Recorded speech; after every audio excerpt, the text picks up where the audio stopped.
पिछले 70 साल से तमाम सियासी जमातों ने अपने मफाद की खातिर मुसलमानों का इस्तेहसाल किया है। खुसूसन रियासत महाराष्ट्र में कांग्रेस, एनसीपी और समाजवादी पार्टी इसकी सबसे ज्यादा जिम्मेदार है। महाराष्ट्र में सत्ता की मलाई खाने के लिए बेताब कांग्रेस, एनसीपी और समाजवादी पार्टी ने अपने पार्टी के मुस्लिम पिट्ठुओं का और नाम नेहाद सेक्युलर नेताओं के बीजेपी के दौरे इख्तिदार में मुसलमानों को लुभाने के लिए खूब इस्तेमाल किया और मुस्लिम पिट्ठुओं ने और नाम नेहाद सेक्युलर नेताओं ने भी अपने आका को खुश करने के लिए मुसलमानों के जज्बात के साथ खेला और मुसलमानों को लुभाने के लिए कोई कसर नहीं छोड़ा। रिजर्वेशन दिलाने के बहाने खूब आवाज उठाई और महाराष्ट्र के मुसलमानों को खूब सुनहरे ख्वाब दिखाए। ये देखिए साबिक वजीर आरिफ नसीम खान और अबू आसिम आजमी समेत कांग्रेस लीडरान क्या कहते हैं। मराठा और मुसलमानों को आरक्षण मिलना चाहिए। अगर ये सरकार हमको ये आरक्षण नहीं देती है, जो सोशली इकोनॉमिकली बैकवर्ड मुस्लिम है, हम आने वाले अधिवेशन के अंदर इस हाउस को चलने नहीं देंगे और हमारी मांग सभी मिल करके, फिर वो कांग्रेस, राष्ट्रवादी, समाजवादी और हमारे जितने लीडर हैं वो इसकी मांग करेंगे और ये मराठा के साथ में जो सोशली इकोनॉमिकली बैकवर्ड मुसलमान है उनको आरक्षण मिलना चाहिए। 2014 में कांग्रेस एनसीपी की सरकार ने मुस्लिम समाज को पिछड़ेपन की बुनियाद पर 5% आरक्षण देने का निर्णय लिया था।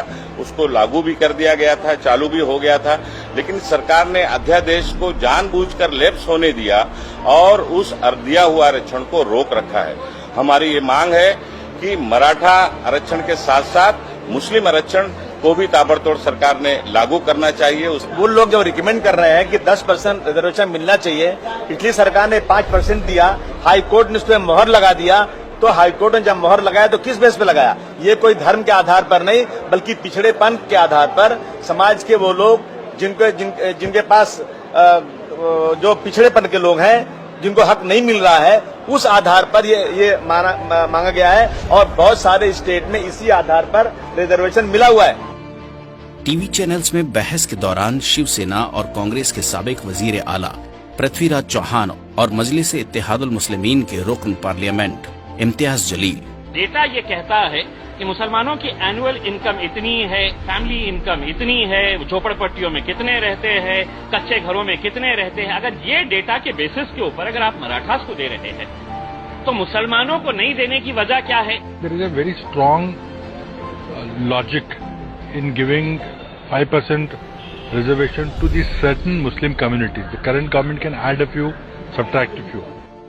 कांग्रेस रुकन parliament Hussain Dalwai press conference से मुस्लिम रिजर्वेशन का मुतालबा करते हुए कि मुस्लिम समाज बड़े पैमाने पे शिक्षा में पिछड़ा है, उसकी हालत बहुत बुरी है, तो अगर महाराष्ट्र सरकार चाहे तो उनको आरक्षण दे सकते शिक्षा में। तो अभी जो डिसीजन लिया गया उसमें 5% मुसलमानों को आरक्षण देने के बारे में पिछले सरकार ने, कांग्रेस और एनसीपी की सरकार ने जो डिसीजन लिया था वो क्यों नहीं सरकार करती? सरकार हमेशा मुसलमानों को के ऊपर नाइंसाफी क्यों करती है और उनको टारगेट क्यों करते हैं? सारे जो लीडर है, हमारे एमएलएज है, एमपीज है, सब लोगों ने ये सवाल उठाना चाहिए और कांग्रेस पार्टी से हम। असेंबली में कांग्रेस और एनसीपी ने मुस्लिम रिजर्वेशन का मुतालबा किया। 5% आरक्षण मुस्लिम समाज को लोकशाही आघाड़ी सरकार ने दिया, 16% आरक्षण मराठा समाज को मिला। खास करके जो मुसलमानों को 10% एजुकेशन और गवर्नमेंट सर्विस में मिलना चाहिए। आपके माध्यम से मेरी मुख्यमंत्री जी से गुजारिश है कि 14 तारीख को ये सेशन खत्म होने से पहले ये निर्णय लेके 10% जो माइनॉरिटी मुसलमानों को रिजर्वेशन देना चाहिए। जो मुसलमान समाज के अंदर सोशली इकोनॉमिकली बैकवर्ड है, उनको आरक्षण देने के लिए घोषणा हुई थी। मुंबई हाईकोर्ट ने उसको मान्यता दी। अध्यक्ष महोदय, 5% आरक्षण मागच्या सरकारनं शिक्षणामध्ये आरक्षण मुस्लिम समाजाच्या मुलांना दिलं होतं आणि अध्यक्ष महोदय मान्य उच्च न्यायालयाने ते मान्य केलं होतं। काही मराठा आरक्षण देण्यासंदर्भात त्याला स्थगिती मिळाली। आता त्यानंतर सरकार काय कारवाई करतं, त्याचे मोर्चे निघाले, बॅकवर्ड कमिशन स्थापन झालं, तो काय निर्णय व्हायचा होईल अध्यक्ष महोदय। कांग्रेस के साबिक रियासती सदर मानिक राव ठाकरे रिजर्वेशन की हिमायत करते हुए टीवी चैनल पर, आमची भूमिका अत्यंत स्पष्ट आहे। जोपर्यंत ते आरक्षण मुस्लिम समाजांचं त्यांना मिळत नाही तोपर्यंत आम्ही जागोजागी निदर्शनं करू, आंदोलन करू आणि मुस्लिम समाजाला आरक्षण मिळालंच पाहिजे या दृष्टिकोनातून विधानसभेत, विधान परिषदेमध्ये, विधिमंडळामध्ये सुद्धा आम्ही तशा प्रकारचे प्रयत्न केले. साबिक वजीर आरिफ नसीम खान असेंबली में मराठा और मुस्लिम रिजर्वेशन का मुतालबा करते हुए की आम्ही मुस्लिम समाजातील कुठल्याही मागासलेल्या समाजाला आरक्षण द्यायला समर्थन करणार नाही आणि संपूर्ण देशामध्ये हा आम्ही आरक्षण देणार नाही. तर या शासनाची काय मनस्थिती अध्यक्ष महोदय? एनसीपी के वजीर मुंडे मुस्लिम रिजर्वेशन का मुतालबा करते हुए की या मुस्लिम आरक्षणाच्या बाबतीत जे शैक्षणिक आरक्षण धरलेलं आहे ते ग्राह्य कोर्टाने धरलेलं आहे आणि कोर्टाच्या आदेशामध्ये 78 क्रमांकाच्या पॅरेग्राफमध्ये स्पष्ट उल्लेख आहे की हे जे मुस्लिम समाजाला आरक्षण दिलेलं गेलेलं आहे ते अतिशय चांगली गोष्ट आहे. या आरक्षणामुळे मुस्लिम समाजातील तरुण तरुणी मुख्य प्रवाहात येतील. पण भाजपचं सरकार मुस्लिम आरक्षण देऊ शकत नाही आम्ही सुरुवातीपासून म्हणत होतो. रियासती वजीर नवाब मलिक ने भी प्रेस कॉन्फ्रेंस के जरिए रिजर्वेशन की बात की थी और जल्दी से जल्दी करने की बात की थी. मराठा आणि मुस्लिमांना आरक्षण देण्याबाबत घोषणापत्रामध्ये जाहीर करण्यात आला होता आणि राष्ट्रवादी काँग्रेस पक्ष त्याची अंमलबजावणीसाठी कटिबद्ध आहे. आम्हाला आशा आहे की या राज्यामध्ये मराठा समाजाला, मुस्लिम समाजाला आरक्षण देण्याचे निर्णय लवकरच होईल. पण हा निर्णय घेत असताना या राज्यातले schedule caste, schedule tribe, OBC यांचे आरक्षणाला धक्का बसणार नाही आणि ही आरक्षणे राजकीय राहणार नाही.